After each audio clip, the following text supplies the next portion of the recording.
Over the last 10 years, we have learned how dynamic our business environment can be. Just imagine what we went through between 2008 and 2018. In a dynamic environment influenced by economic cycles, job outsourcing,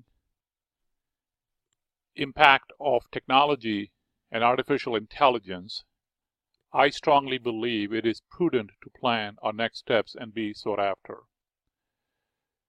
Companies do strategic planning. No reason why we should not do it for our career planning. Awareness and planning will help you be more prepared and make you more sought after. So the agenda for today, I will overview with an example of how companies use strategic models and tools. And then I'll take that particular one model and apply it to a career mapping process, and then I will end with taking your questions. What you see on the left are many of the strategic models and tools that businesses use. If you are Bay Path University MBA alum and have gone through our program, then you're probably familiar with many of these tools that you see on the left. As I have lived through as more recently as a professor and a teacher in the MBA program, but before that in the corporate environment, many of these tools are used by the companies in order to develop the strategic plan. It is important for companies to do that. In order to survive in a dynamic and a competitive environment, organizations use many of these tools, and they use it to do two things. One is they conduct external analysis, and they also do the internal analysis. So the process includes understanding what is happening outside the company, things like competition, things like changes in the technology, changes in demographics, what is happening globally. So that's external to the company. Simultaneously, they also look for internal assessment. That is, what are some of their core competencies? Do they have the tools and the skills and the knowledge to be able to compete? And the combination of external assessment, internal assessment eventually leads to a strategic plan. And the strategic plan then leads into a gap analysis in the sense that companies want to go from point A to point B. In order to get to point B, they need to do certain things that leads into a game plan. So if I take one of those models, I'll take the Ansoff model and provide an example of how it can be applied in the business world, and that will give you some level of foundation as when I get into using this model with some changes and use it for career mapping. So let's talk about Ansoff matrix. Ansoff matrix can be used for diversification. Now there are two dimensions: products that you see it on on the top horizontally, and the markets you see it vertically on the left side. So inside each of those two main dimensions, there are sub-elements. In the products, you got the existing products the company has and new products that they may be thinking of developing in the near future. Similarly, on the market side, they are in the existing market where they are selling their product, and they could be considering new market.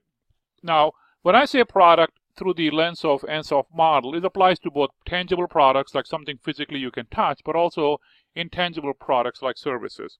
So you're basically starting from where you are. A company is where they are. They have an existing product, they have existing market, and then there are four options as far as what they can do, which are the four quadrants. Now, so the first is that the company, if they want to stay for right now with their existing products and existing markets, they basically are going to try to enhance market penetration or increase market share. Now, in order to provide some explanation about this model, I will use Apple as a company as far as historically how they have progressed, right?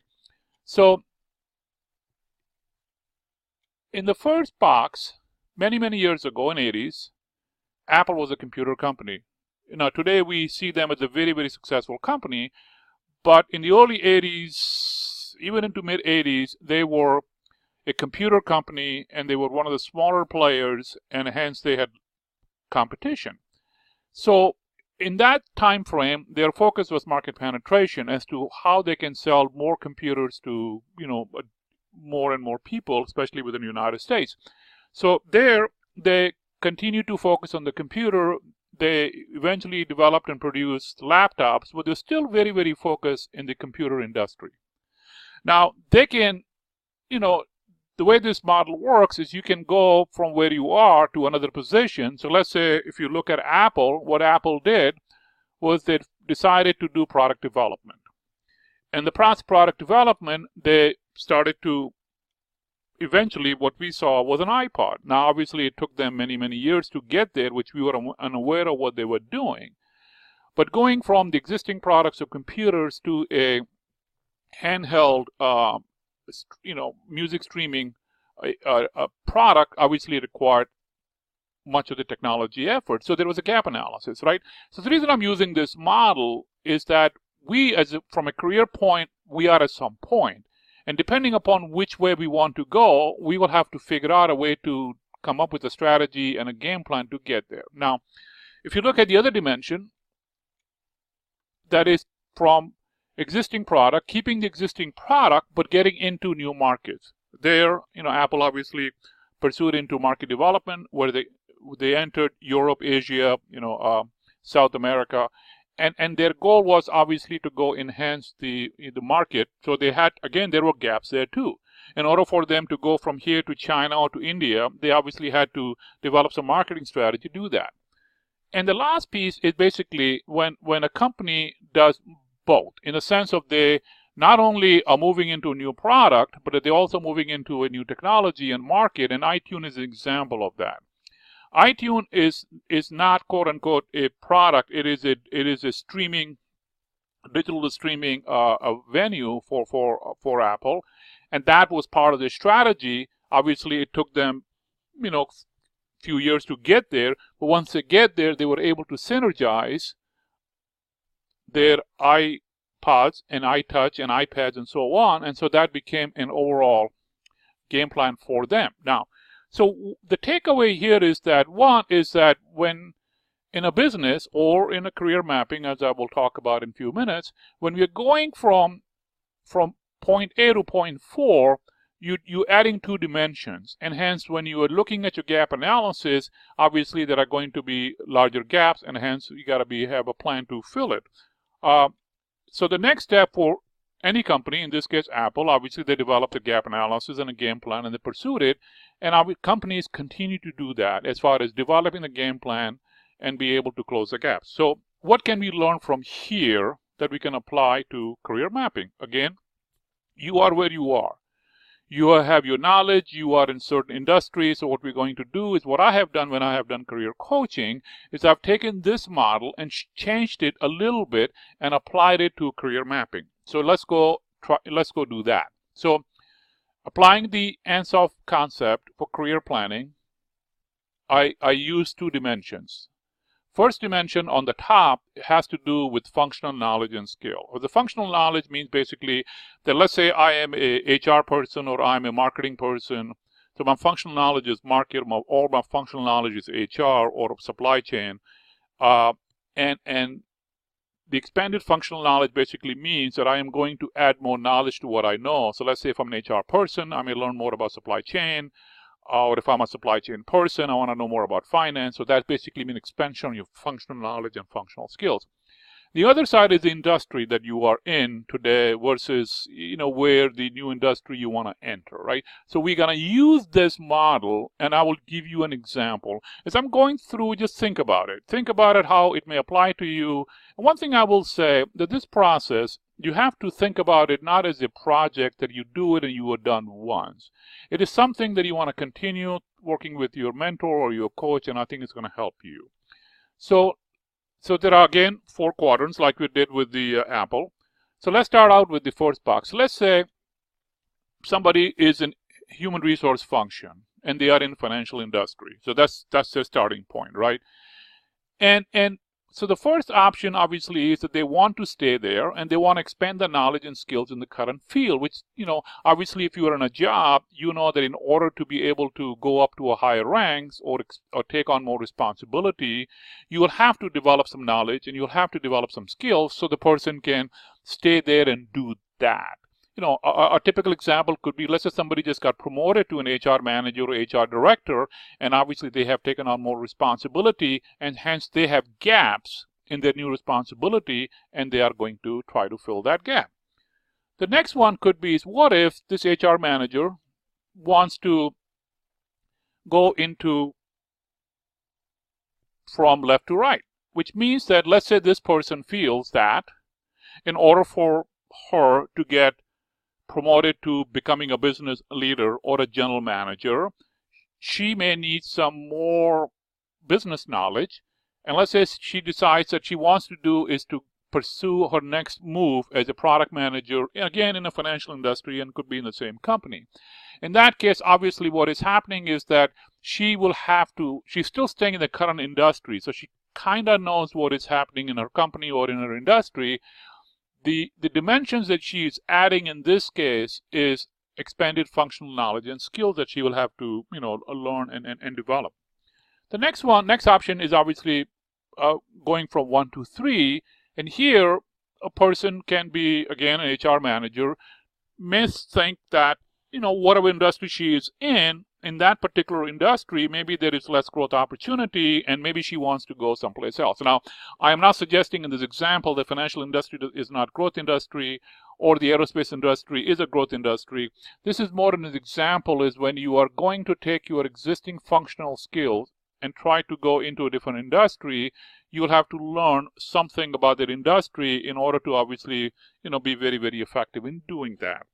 And the last one, obviously, the combination of both. And here, let's say this person wants to say, I want to become a product manager, but in a different industry. So now you're adding 2 parameters to think about it. So basically, this model kind of helps you think. So when I am doing coaching, I have a conversation to say, where does this person want to go? Why do they want to go it? And that kind of provides some way to kind of get a feel for what are the current status, where you are, where you want to be, and then how to kind of start to think about the gap. So obviously the next step is to develop a gap analysis and a game plan.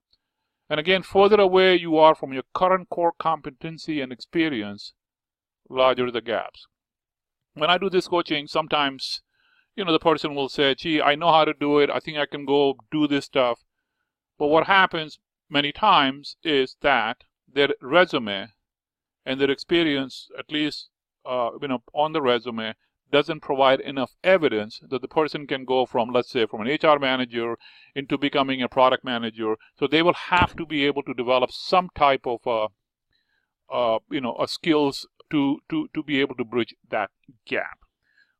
Now, so the next step I recommend is to fast forward the resume. And by that I mean is to take your resume and just look to say, okay, what would I want a resume to read, say, a year from now, 2 years from now? Even if you are planning to stay in your current job, and if you want to be able to progress forward, obviously what you are adding in your resume needs to be more than what you have today. Now, what happens is that people that are working have no intention of leaving their job or changing their company. They do not update the resume. They don't need the feel for it. But the value for fast forwarding your resume is it kind of provides you with a direction to say, hey, if I have these job objectives and if I had to take it and fast forward a year from now, what would I want it to say? And I think that exercise kind of helps you think a lot about what you want to look like, and I think your game plan is going to help you progress, in a more effective way. Now, one of the things I also get when I am suggesting this exercise is, where do I get these, skills, especially if I want to transition from where I am to something else. And so there I suggest, a couple of ideas. One is inside your company, as you have job posting, see what the job requirements and description is. Look at the job skills requirement and do that. Or if in your company you do not have those kinds of jobs, look at the websites, look at the career websites, and then identify some jobs. Don't worry about where they are. Geographically, they may not be in the zone where you want to move. Your whole idea is to look at the job skills in the area that you want to progress into and see what are the requirements. And I think that's going to tell you, if you look at enough of them, and I suggest at least 2, 10, or 15 of these, you'll see a pattern, and that pattern is going to help you decide as far as where you are today and where you want to be as a process. So for example, this past weekend, as I was preparing for this presentation, I got on one of the websites and I just found 2 jobs, one in the HR function, that is the organizational change management consultant, another one in a director of product management. And again, I just picked this arbitrarily, obviously, but I wanted to do was to find both of them in a different function. One is more HR type function, the other one is more business type function, and also in different industry. One is in insurance industry, the other one is in fitness industry, more in terms of the software side of the fitness industry. Now, so looking at all the stuff, I printed them out and I cut and paste, and I looked at some of the skills. So as you're going to find, there are certain skills that are going to be what I like to call generic business type skills. These are things, so here I just cut and paste, and as you read it, if you read both of these things, you will see that there is a pattern. For example, the first one says strategic thinking, business acumen, and problem solving. The second one says help define product strategy based on customer and market requirements. So you can see that even though they are both in different function, one in HR, one in product management, there is an element of what I like to call business acumen. Now, obviously, you also want to identify something that may be unique for the industry or the tenure, etc. And you also want to keep in mind, which is basically I've shown you on the right. What I do want to do is to talk about this middle one. The middle one basically tells us that these are what I like to call a very broad business acumen. So I did, just for fun, I took those words that are in this green box and I just ran it through. The Word document, as you know, has this cloud. You run it through and it'll pick out the words that are used more often. And obviously what pops up is that, hey, in terms of these 2 jobs, and again these are just 2 of them, that things like strategy, problem, business, etc., those things pop up, which obviously is your typical business acumen type of knowledge. Or the other way to say that would be is that these are what I like to call, based on my leadership experience and also as a professor in the business, that these are strategic and systems approach in solving business problem. And more important, these are portable to any industry, be profit or non-profit.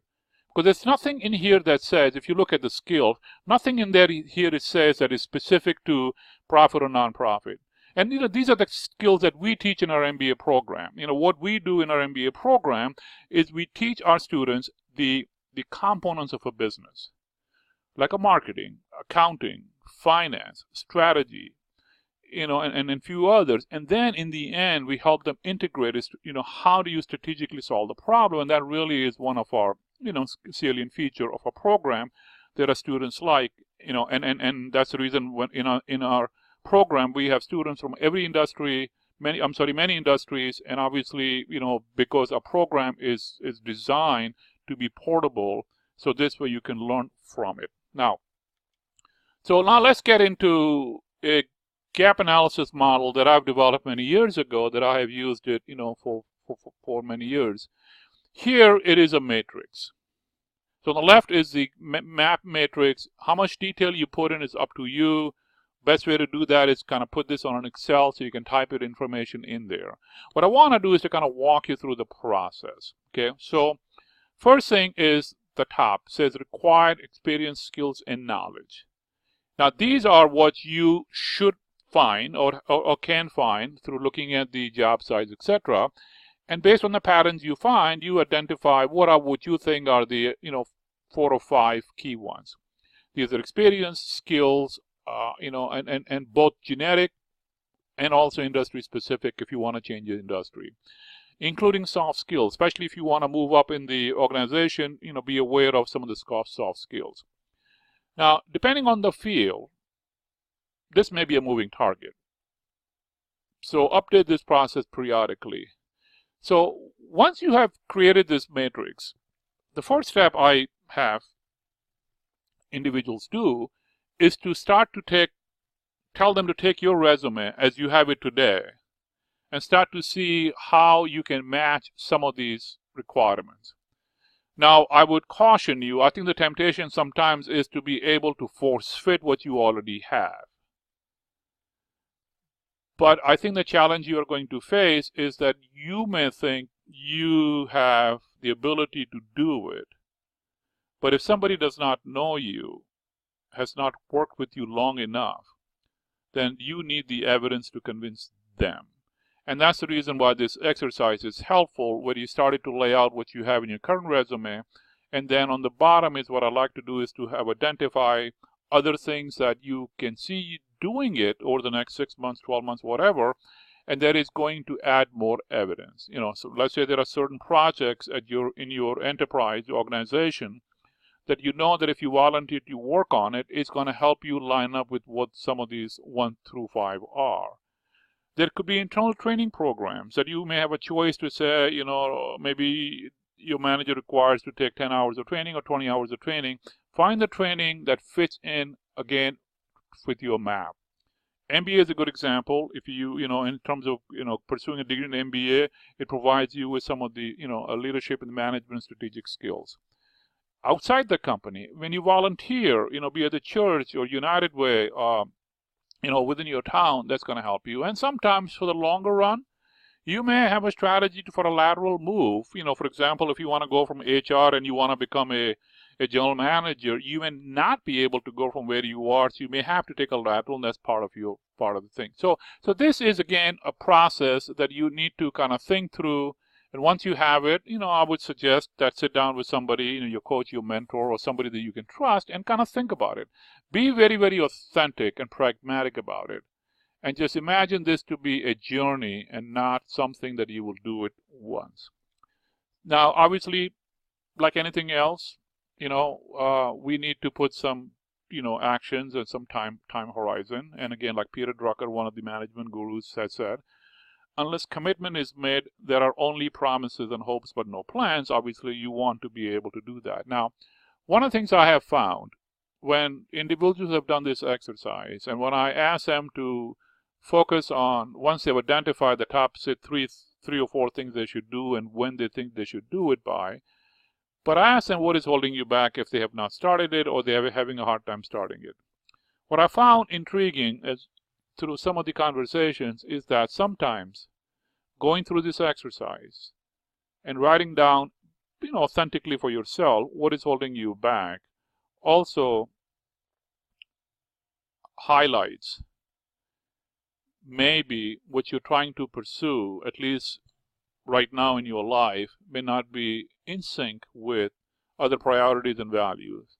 And not that you don't want to pursue it, but just the awareness that there may be a reason why some of these strategies and sequences have to be fine-tuned. I think it is important. So this way, the awareness of how and where you want to go, is important. So I like to end with some closing comments. And by saying that the awareness and planning will help you be more prepared and make you more sought after. Successful companies do this all the time for their strategies and be aware of what is going on. But please remember, it is a process, a journey. And it will require updates. Because similar to in business world, things will change, both internal in your life and external outside your control. Like personal, health, or family related, getting an advanced degree like an MBA, getting a promotion, those things will change, and obviously you are going to go update your plan. Externally, things may change. Obviously, the competition, the economic impacts on your organization, there could be a merger, acquisition, or new boss comes in, a new CEO, that will have some effect. And I think as you're prepared and aware of certain things, I think you're going to feel more comfortable. I also recommend doing a similar process for your near-term goals. Obviously, there's not enough time for me to go through it, but I think it's really, really important, and then maybe it could be, a potential topic for future webinar. Fast forward, there are 2 exercises I have individuals go through it. Fast forward your annual performance review And the second one is deconstruct and reconstruct your job to enhance effectiveness. Those two exercises will also help you become more prepared and be more aware of where you want to go more in the near term, which is over the next 6 to 12 months. So I'll end with my 3 favorite Walt Disney quotes. If you can visualize it, you can dream it. There is some way to do it. Whatever you do, do it well. The way to get started is to quit talking and begin doing. So thank you for joining us today, and I will take any questions.